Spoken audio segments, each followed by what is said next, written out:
We often mistake the silence of the past for peace. We look at the crumbling ruins of ancient fortifications and see romanticized monuments to chivalry, unaware that stone walls were rarely built just to keep armies out. Sometimes, the most formidable barriers were constructed to keep something in. History tells us that the Order of Solomon's Temple, the Knights Templar, was dismantled by a jealous king and a puppet pope, driven by avarice and debt. We are told they worshipped a brazen idol named Baphomet, a fiction invented by torturers to justify the seizure of gold. But history is a narrative curated by the survivors, and in this case, the survivors were the ones who unleashed the apocalypse. The truth is far simpler and infinitely more terrifying. The Templars were not bankers, they were jailers. Let us return to the dawn of the catastrophe. October 13, 1307. Paris. The air is thick with the scent of wood smoke and the rotting filth of the Seine, which hangs low over the city like a shroud. King Philip IV, known as the Fair, sits in the Louvre Palace, his eyes fixed on the massive fortress of the Paris Temple, just outside the city walls. To him, that fortress represents the humiliation of the French crown as sovereign state within his kingdom, hoarding wealth, while the royal treasury bleeds dry. He has coordinated a secret strike, a synchronized raid across all of France to arrest every Templar at dawn. He believes he's about to seize a hoard of Solomonic gold. He has no concept that the wealth of the Templars was merely funding for a containment protocol that had been running for 200 years. Inside the Paris Temple, the atmosphere is not one of luxury, but of dread. Grand Master Jacques de Molay is awake. He has not slept in 3 days. Deep beneath the keep, far below the wine cellars and the armories, there is a chamber that does not appear on any architectural schematic. It is a hollow carved from the bedrock, lined with lead and inscribed with Aramaic distinctives that predate the church itself. The temperature here is freezing, yet the stone sweats. For weeks, the ground beneath the temple has been vibrating, not the rumble of carts or horses, but a rhythmic, subsonic thrumming, like the heartbeat of a leviathan. The Grand Master stands before the heavy iron door of the subchamber. He can hear it, the scratching, the whispers that sound like grinding porcelain. The containment seal, an artifact recovered from the excavation of Solomon's stables in Jerusalem, is cracking. The holy oil no longer burns bright. It flickers and turns green. The Templars are not being arrested because of heresy. They are being arrested because they are exhausted. They have spent 2 centuries pouring every ounce of their spiritual and physical will into holding the door shut against a creature that God supposedly drowned in the Great Flood. De Molay knows the king's men are coming. He does not fear the torture or the fire. He fears that once the Templars are in chains, there will be no one left to chant the liturgy that keeps the sleeper sedated. As the first light of dawn bleeds over the horizon, the heavy wooden gates of the temple shudder under the impact of the king's battering rams. The royal guards rush in, expecting resistance. Instead, they find the warrior monks kneeling in the courtyard, weeping not for themselves, but for the world that is about to end. The raid has begun, and the silence is broken. The arrest of the Templars was swift and brutal. By mid-morning, Jacques de Molay and his brethren were in irons, dragged from the temple grounds to the dungeons of Paris. The king's seneschal, Guillaume de Nogret, stood triumphant in the center of the temple courtyard. He ordered his men to scour the complex. They tore apart tapestries, smashed false walls, and pried up floorboards, desperate for the fabled gold of Solomon. They found nothing but dust and accounting ledgers. Driven by greed and the king's mounting debts, Nogret ordered the search to go deeper. A detachment of 20 royal guards, armed with heavy falchions and crossbows, descended the spiral stone stairs into the subterranean levels. The air grew colder with every step, the torches sputtering in the thin, metallic-tasting oxygen. They reached the lead-lined antechamber, where the chanting had been maintained for 2 centuries. Now, it was silent. The only sound was the dripping of condensation and the rasp of their own nervous breathing. In the center of the room stood the great iron door, sealed with wax and bound by chains of consecrated silver. Nogrit, believing the treasure lay beyond, ordered the chains cut. The moment the final link was severed, the heavy iron doors did not swing open. They were blasted off their hinges. A shockwave of stale, pressurized air, smelling of ozone and coagulated blood, knocked the front rank of soldiers off their feet. From the darkness of the pit, there was no roar, only a sudden, sickening wetness. The entity, starved for 2,000 years, did not walk out. It poured out. It was a mass of pale, translucent flesh, shifting and reknitting itself, a biological abomination that defied the anatomy of God's creation. It moved with the speed of a whip crack. The guards reacted with the instincts of drilled veterans. Crossbows snapped, sending iron bolts driving deep into the gelatinous mass. The bolts disappeared into the flesh, swallowed whole, without slowing the creature down. One soldier, a veteran of the Flemish Wars, stepped forward with a poleaxe, swinging it with enough force to cleave a man in two. The blade bit into the entity, but the wound instantly sealed, the metal of the axe corroding and steaming as if dipped in acid. The creature lashed out, not with claws, but with tendrils of bone and muscle that erupted from its form. It was not a fight. It was a harvest. The creature needed biomass to rebuild its true form, and the French soldiers were merely raw material. Men in chainmail were crushed inside their armor, their bones pulverized into jelly to be consumed. The screaming began, then a chorus of agony that echoed up the ventilation shafts, reaching the ears of the Parisians in the streets above. They thought the Templars were being tortured. They were wrong. The thing in the basement was finishing its first meal and beginning its ascent. The tactical failure was total. Steel, courage, and faith were useless against a predator that predated the concept of death. By noon, the Paris Temple was no longer a fortress. It was a slaughterhouse, and the doors were wide open. By the time the sun began to dip below the horizon, the Paris Temple was no longer a structure defined by geometry. It was a hive. The entity, gorged on the biomass of the garrison, had breached the surface.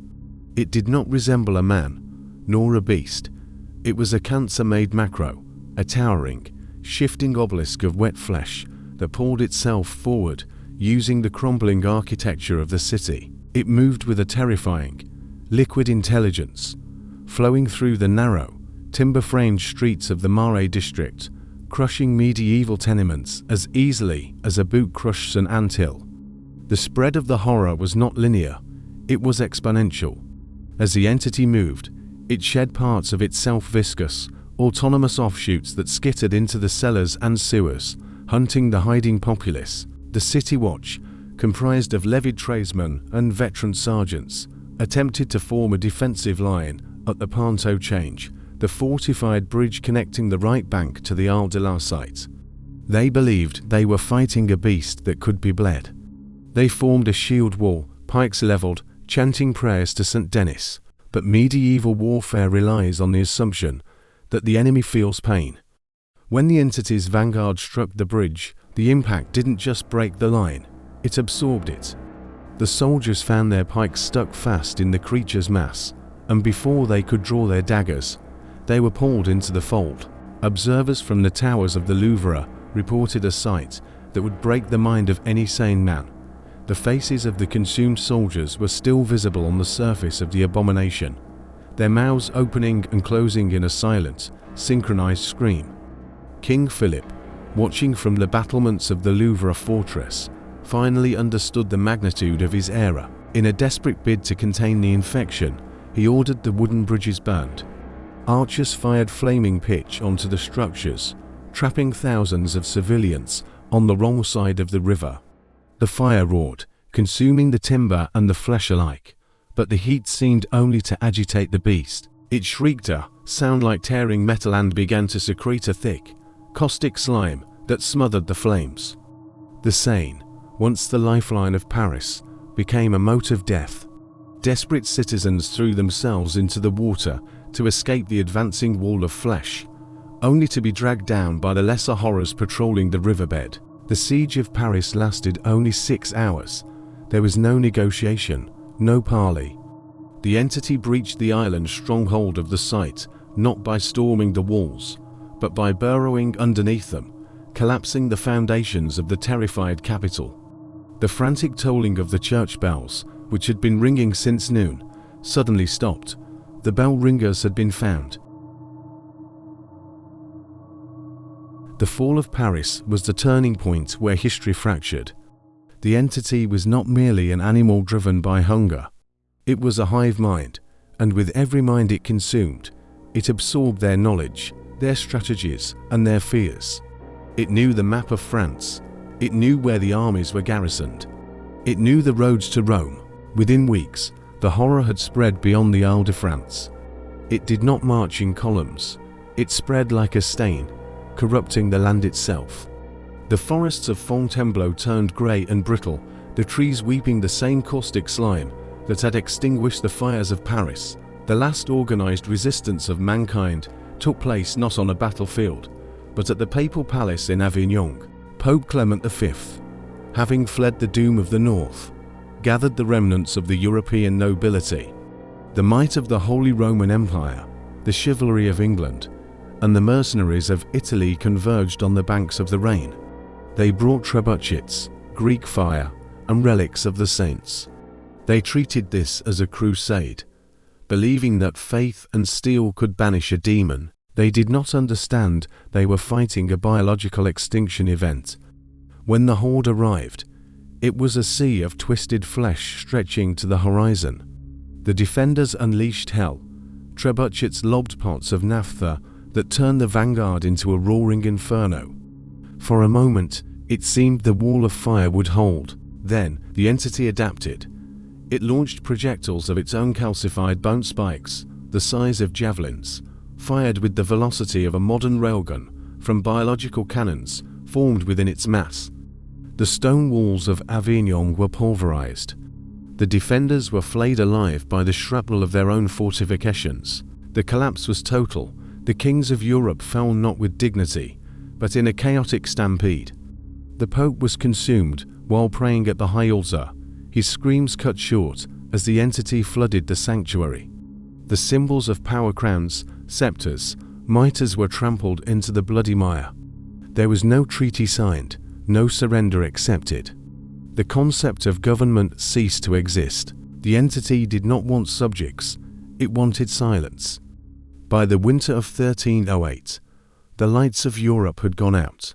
The great cathedrals, once reaching for a heaven, were now hollowed out husks, serving as incubators for the new masters of the earth. The age of man had ended. The age of the flesh had begun. 7 centuries have passed since the fires of Avignon were extinguished. The history of the world did not end, but it was irrevocably altered. The Renaissance never came to Europe. The Enlightenment was never kindled. Instead, the continent became a silent, grey mausoleum, a quarantined landmass erased from the maps of the living. The entity, having consumed all available biomass from Lisbon to the Danube, eventually entered a state of hibernation, calcifying into a geological stratum of bone and gristle that covers the ruins of the old kingdoms like a suffocating blanket. In the year 2025, the geopolitical center of the human race lies not in London or New York, but in Baghdad, Beijing, and Tenochtitlan. The great caliphates and the Eastern dynasties, realizing the nature of the threat in the 14th century, did what the Europeans could not. They walled it off. A massive, militarized barrier known as the Iron Curtain, a literal wall of reinforced steel and lead stretches across the Urals and the Bosphorus, manned by the United Global Coalition. They do not look outward into space. They look inward, training their thermal satellites and railguns on the silent, necrotic wastelands of Europe. Modern drones flying over the sector, formerly known as France, record-chilling footage. There are no trees, only petrified spires of muscle tissue. The Seine is a dried vein of black powder. The Eiffel Tower was never built. Instead, the skyline of Paris is dominated by the Cathedral of Flesh, a pulsating mountain that sits atop the ruins of the temple, where the creature sleeps digesting the souls of a lost civilization. Occasionally, sensors detect a heartbeat, a seismic tremor that registers a 4.0 on the Richter scale, reminding the modern world that the monster is not dead. It is merely waiting for the new seal to break. King Philip the Fair sought gold, and in doing so, he bankrupted the human future. He proved that civilization is fragile, held together not by laws or armies, but by the quiet, thankless vigilance of those who guard the doors in the dark. The Templars are gone, and now we are all the jailers. Sleep well and pray the walls hold. This has been a file from the Thanatos archives. To access further simulations of historical collapse, subscribe and enter the database. The simulation is complete.